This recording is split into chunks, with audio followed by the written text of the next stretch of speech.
It started with a humming. Not in my head, not metaphorical, literal humming, like the faint buzz of a dying refrigerator coming from the side of my house. It was so subtle, I almost ignored it. Almost. But that's how it all began, with a sound and a chord that wasn't mine. I live in Westridge Hollow. Picture the kind of community that sells itself in glossy brochures. Brick mailboxes, identical porches, magnolia trees spaced at scientifically pleasing intervals. A planned community, they call it. Safe, friendly, and most importantly, orderly. At least that's how it used to feel, before she got control. Her name is Cheryl Dobkins. Mid-50s, blondish with tight curls that seem to get tighter the more rules she makes. Always seen in a visor and those high-waisted khaki shorts that practically scream, "I own you." Cheryl is the HOA president, not because anyone really wanted her to be, but because she ran unopposed and wrote the voting procedure herself. Her rise to power was quiet at first. Some said she just cared. It's nice to have someone taking initiative, neighbors would shrug. But then came the fines. For mailbox flags painted the wrong shade of red, lawn gnomes deemed aesthetic threats, windchimes that exceeded a decibel limit. And then she showed up at my door. Monday, 7:14 a.m. I opened it mid-yawn, in pajama pants and socks. "Mr. Marks," she said, smiling like a snake under heat lamp. "Your trash bins were visible from the street at 6:02 p.m. yesterday. That's a violation." "That's because the truck came late," I replied, squinting into the sunlight. "Doesn't matter. Rule 14C, bins must be removed within 30 minutes of pickup." She handed me a printed notice already filled out, the amount due highlighted. $75. I stared at the paper, and then at her. "You're serious?" "I'm always serious about community standards," she said. And then, as if to punctuate her tyranny, she turned and marched back across the street to her pristine palace of a house. That was the first shot fired. Within a week, she'd find me again, this time for non-compliant grass height. I measured it. It was 2.9 inches. The rule? Under 3. She said her tape measure disagreed. I would have written it off as just another petty tyrant on a power trip, until I followed that humming. Late one night, around 2 a.m., I couldn't sleep. That same buzz had returned, so I got up, grabbed a flashlight, and walked around the side of my house. That's when I saw it. A thick orange extension cord, snaking, through the bushes and into Cheryl's backyard. She was stealing my electricity. I stood there, stunned, staring at the cord like it might vanish if I blinked. But it didn't.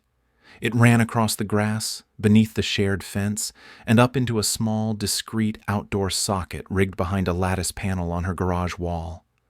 The plug was duct-taped in. She knew it was risky. She just didn't care. My stomach twisted. This wasn't just some busybody abusing her clipboard. This was criminal. I didn't confront her right then. I took pictures, documented the date and time, measured the voltage drop with a borrowed multimeter. I started building my case, quietly. And Cheryl? She kept tightening the screws. 2 days later, a neon green notice of non-compliance was staked in my yard. The reason this time? Excessive ambient lighting from my porch. She fined me again. Then she moved the goalposts. Created a brand new HOA bylaw, mid-month without a vote. Something about energy equity. Suddenly, everyone was required to install smart meters approved by her vendor, one that just so happened to have Cheryl's niece on the payroll. Neighbors grumbled but complied. Everyone was too tired, too polite, or too scared to fight. Her, but not me, because I had her. I kept quiet about the power cord, waited as she doubled down, enforcing imaginary rules, cornering widows about garden hose placement, issuing community-wide behavioral guidelines, written like a medieval decree. She had no clue I was watching, recording, waiting for her to go too far. And, oh, she did. Last Tuesday, I got home to find an eviction notice taped to my front door. According to Cheryl, my property had violated cumulative compliance standards, and I was being referred to the HOA's legal committee for potential removal proceedings. Let me be clear, I own my home. fully paid off. The HOA doesn't have that kind of power, unless you believe they do, unless they bluff hard enough and break you financially with fines and legal threats. That was the moment I knew. Cheryl wasn't just playing queen of the cul-de-sac. She was building a kingdom. But what she didn't know, I'd just found her weak spot, and I was going to burn her empire to the ground. But first, I needed a permit. You see, Westridge Hollow is a place where you can't so much as sneeze without some kind of written approval. Want to repaint your shutters? Fill out Form 9B. Thinking about planting tomatoes? That's an agricultural modification. Form 14K, reviewed quarterly. So I submitted a request to upgrade electrical surveillance infrastructure for private property protection. I worded it just vaguely enough to fly under radar, but with enough teeth to give me cover for what I was really doing. Cheryl signed off on it without a second glance. The irony nearly choked me.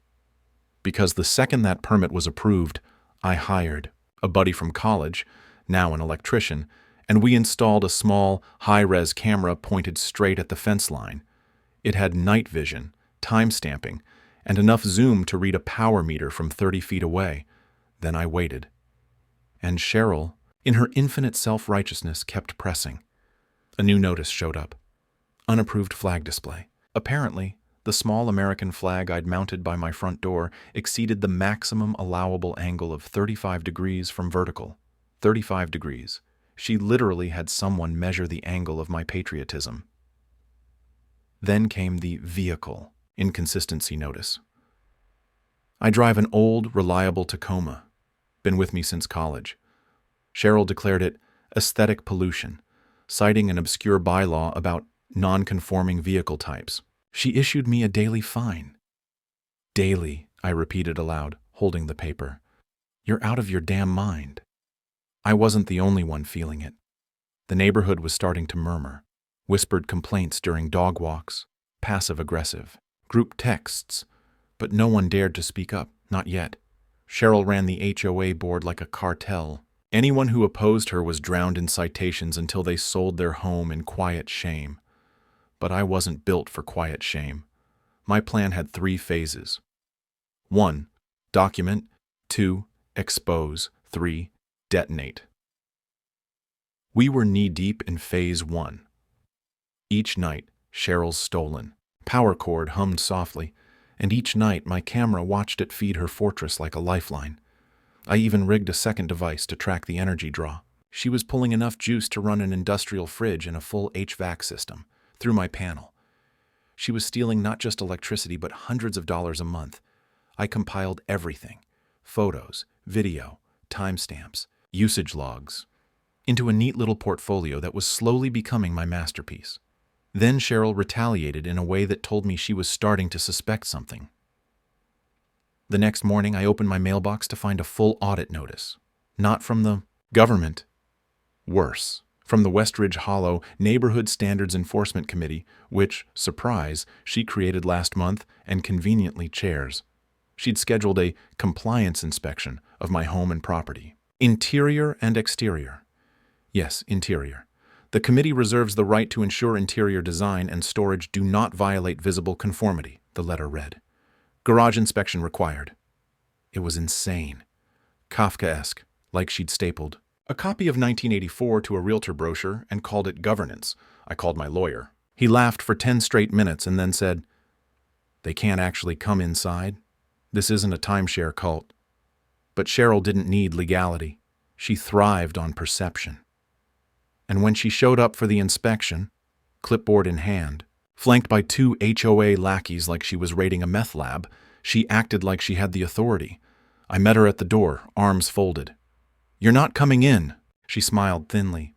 "Refusal of inspection is considered an admission of noncompliance." "Then I guess I'm a rebel," I said, and shut the door. 2 days later, she called an emergency HOA board meeting, sent out formal summons to every homeowner, printed glossy packets outlining my history of resistance. The front cover featured my house with a giant red X over it. She was trying to turn the neighborhood against me. But she'd made a mistake. Because she didn't know I had a mole. Let me back up. Cheryl has a weakness, too, actually. Chardonnay, and oversharing. One of my neighbors, Paige, a sweet, sharp-eyed widow in her 60s, invited Cheryl to her book club last month.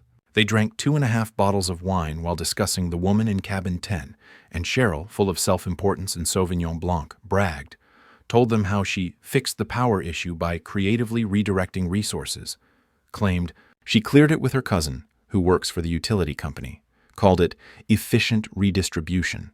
Paige remembered every word, and she had a recording. "Oh, she thought it was off the record," Paige told me, sliding the USB stick across my kitchen counter. "But I don't trust anyone who alphabetizes their spice rack." I listened to it that night.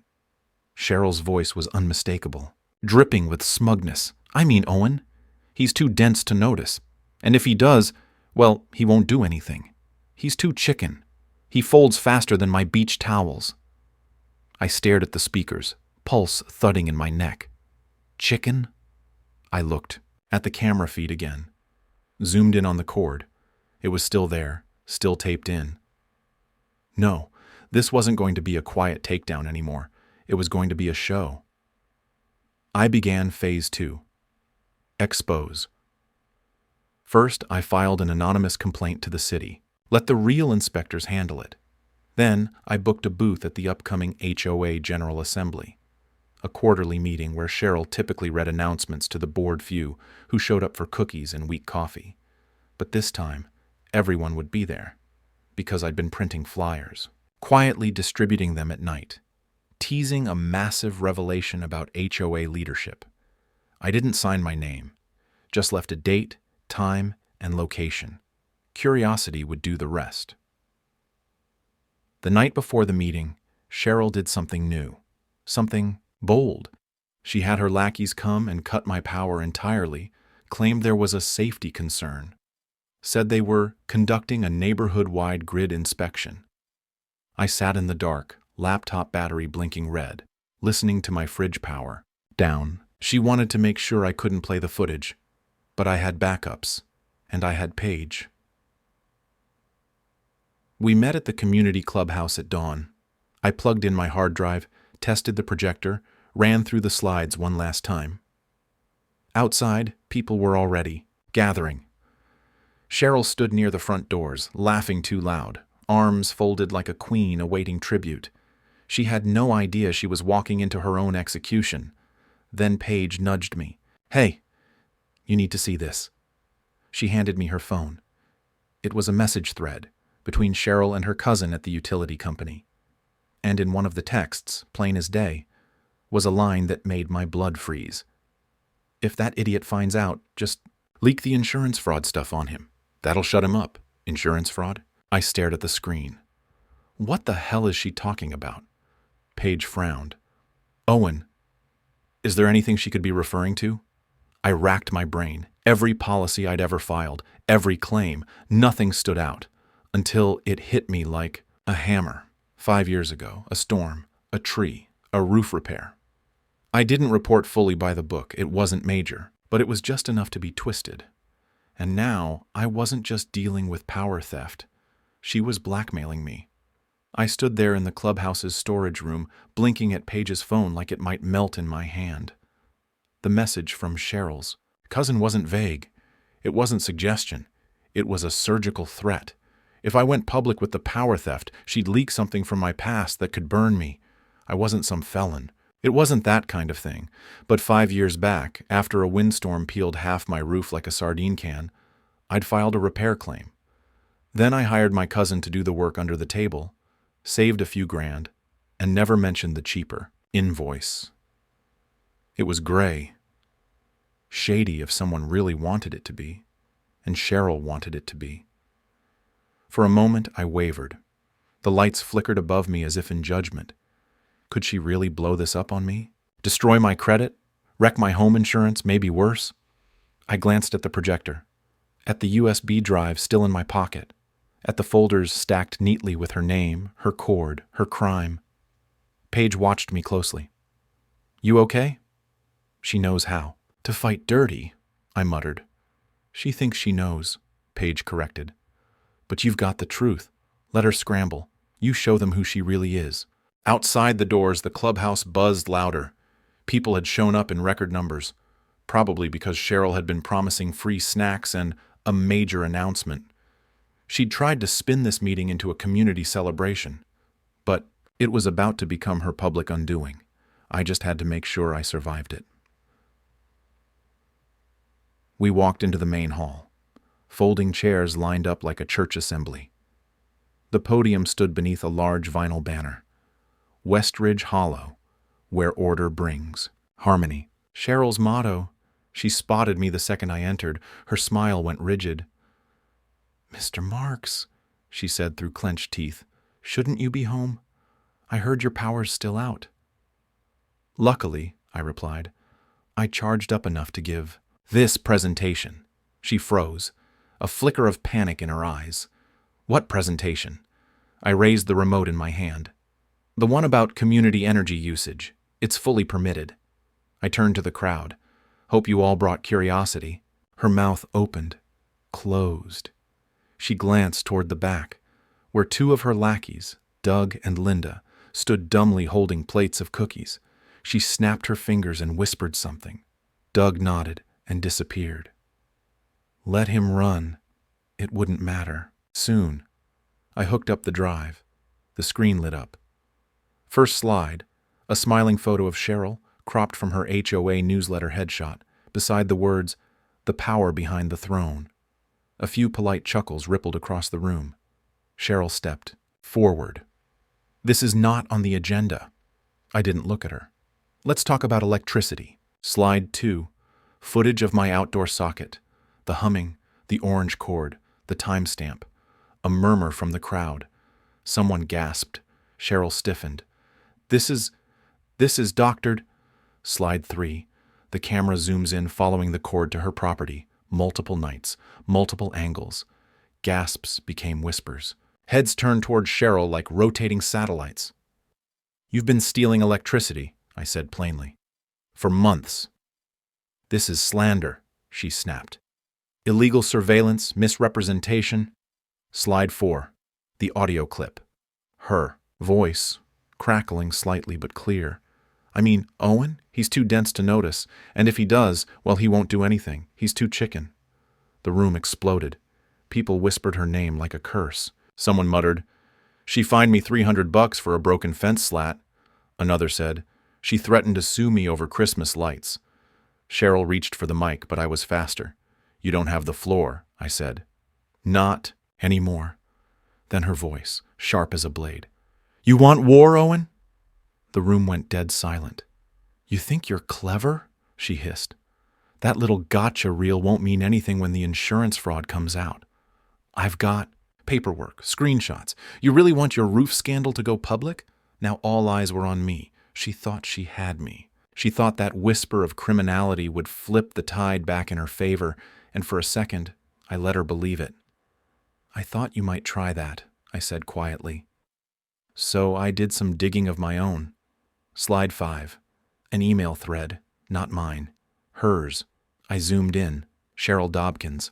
Her cousin, Rick G., an employee at Ridge Valley Electric.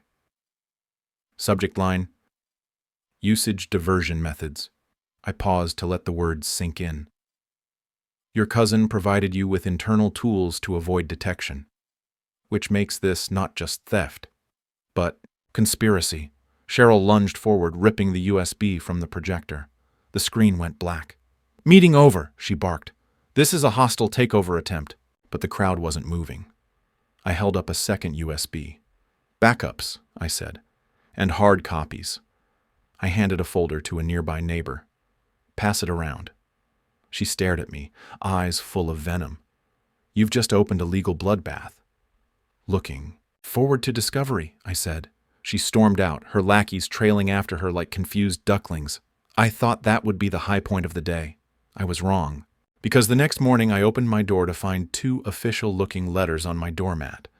The first was from the HOA, an emergency sanctions notice citing me for conduct unbecoming a community member. They were calling for a special board vote to remove me from the HOA entirely.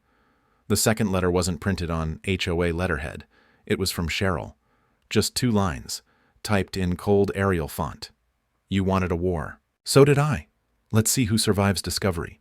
And attached, a real subpoena. She was suing me for defamation.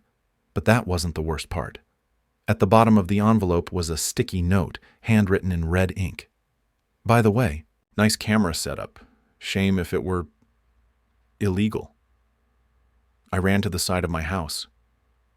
The camera. Gone. Ripped clean from the wall. But it wasn't Cheryl who'd taken it, because when I checked the footage from the night before, the person who removed the camera wore a Westridge Hollow security uniform. I paused the footage, froze it on the frame, dark navy shirt, reflective vest, HOA patch stitched over the heart. The timestamp blinked, 3:13 a.m. The camera caught just enough of his face under the motion light to make it clear. It was Kevin, the guy Cheryl had hired last year for private community enforcement. Supposedly, just to patrol the common areas and monitor late-night noise complaints. I'd thought he was just another underpaid rent-a-cop. But now it was clear. Cheryl had brought him deeper into her inner circle. It meant one thing. She wasn't just bluffing. She was covering tracks. I sat down at my kitchen table, heart pounding. My evidence was in that camera.